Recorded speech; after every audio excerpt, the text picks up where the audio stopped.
Good afternoon. Thank you all for sticking around for the final talk of the day. As mentioned, today I'll be talking to you firstly about firstly about what is offshore freshwater, or fresh groundwater, and how this can have an onshore influence in the management of coastal aquifers. I'll then briefly go into a site in South Australia's southeast in the Gambier Embayment, where we've been looking at is there potential for a significant, so greater than 10 kilometre in extent, body of fresh water that could be used for onshore water supply. So for those of you who aren't familiar with coastal aquifers, they tend to look similar to this sort of system, where you have fresh water that ramps up over a slightly denser salt water, which forms like a saltwater intrusion wedge. This leads to the freshwater discharging within tens of metres of the coastline, and where it's lost for use.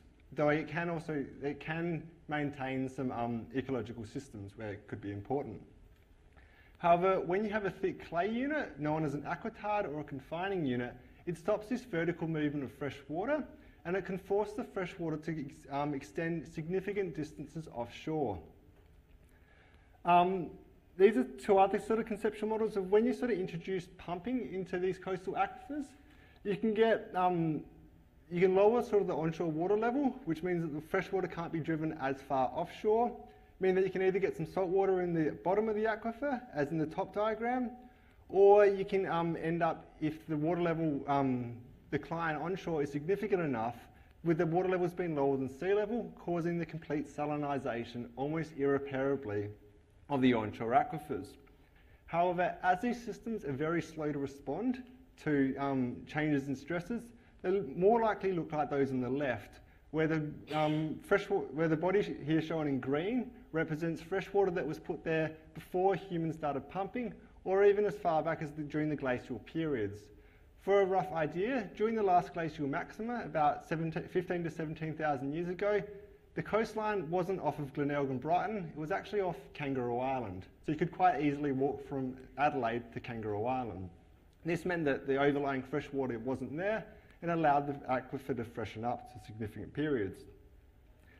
As part of this study, which I was looking at sort of how these bodies are used globally, it was identified that the Gambier Embayment in South Australia, had a lot of offshore data that was there from petroleum exploration, and also had the right hydrological conditions to form a freshwater body.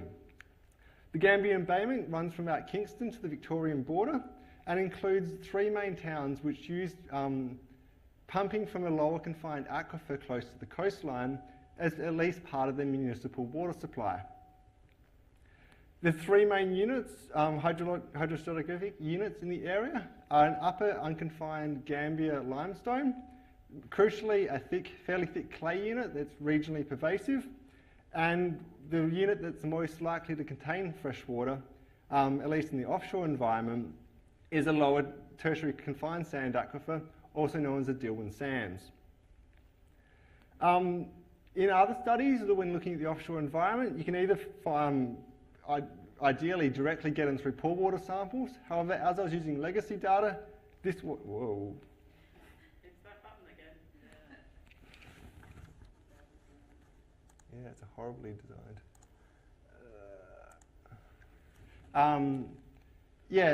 As I was using legacy petroleum data, they didn't take pore water samples as I was looking for petroleum much deeper, which left me with resistivity logs, which Juliet alluded to in her cross-sectional models.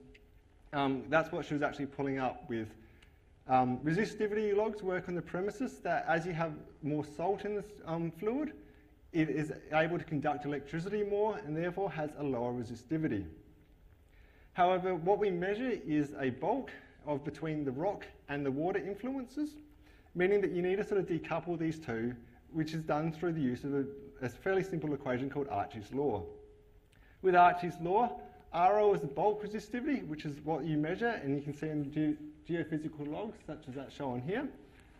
RF is the fluid resistivity, so that's really what we're trying to work out our salinity from. Porosity is able to be measured through sonic density, or in newer data, possibly what Chris was talking about. However, in the offshore environment, M, which is sort of the factor of how the rock can affect the measurement is unknown in the offshore environment. To address this, we used some onshore wells where we knew both the fluid resistivity and we could measure the resistivity, and this was applied to the offshore environment. Looking at the 4 wells in the offshore area, in the south of the Gambia embayment, we have waters up to 12 or 13 kilometres offshore that, while is not directly potable, is significantly fresher than seawater, which is about 35 grams per litre in total dissolved solids. I did a quick look up before, and Argonaut, with being 1.8 grams per litre, would be the upper limit that you'd be able to feed to sheep before they start dying in the long term. In the north, sadly, the salinities are a fair bit higher, with Copa being about 50% of seawater, and Charmer, while it's a little bit falls more in the brackish range, as you can see here, it looks to be sort of a localised basin, which is done through some concurrent stratigraphic work in the area. When looking briefly at the downhole profiles, both the Breaksea Reef and Argonaut wells show pretty well the profile you would expect to see in these sort of things, with freshwater at the top, slowly becoming salty in the bottom, while the Copa and Charmer wells don't really indicate that there's any freshwater that could be usable. So, what does this indicate is the data sort of suggests that there may be a significant freshwater body offshore, which is good news for Port MacDonald, as this means that it is quite likely that Port MacDonald could continue or even increase their pumping, or increase pumping in this area at least, for a significant period of time, because it does have that large freshwater body offshore that it can slowly mine away.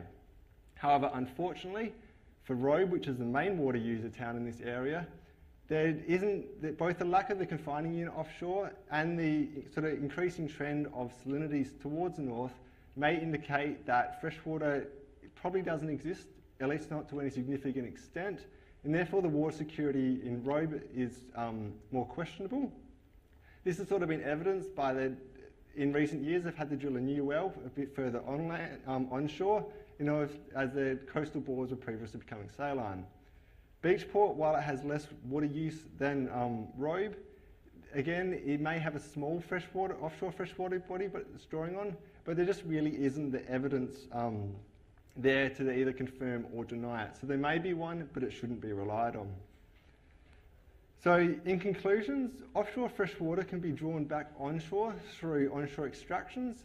This means that a lot of coastal aquifers which have previously ignored this as a potential freshwater import, I'd like to stress to people in the room that please, when you are developing your regional water management policies for the area, consider the role of freshwater coming back onshore, because I've only really was able to find evidence of one study in New Jersey where they actually associated time frames.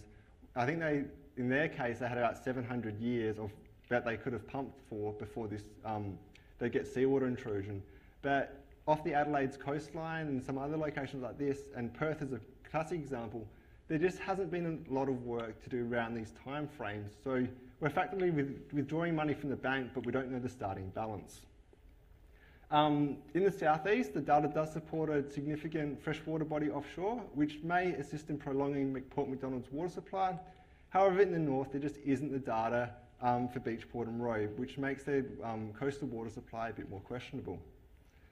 And that's some references. I'd be happy to take any questions. And I believe that was a good time. Yes, thank you. Well done.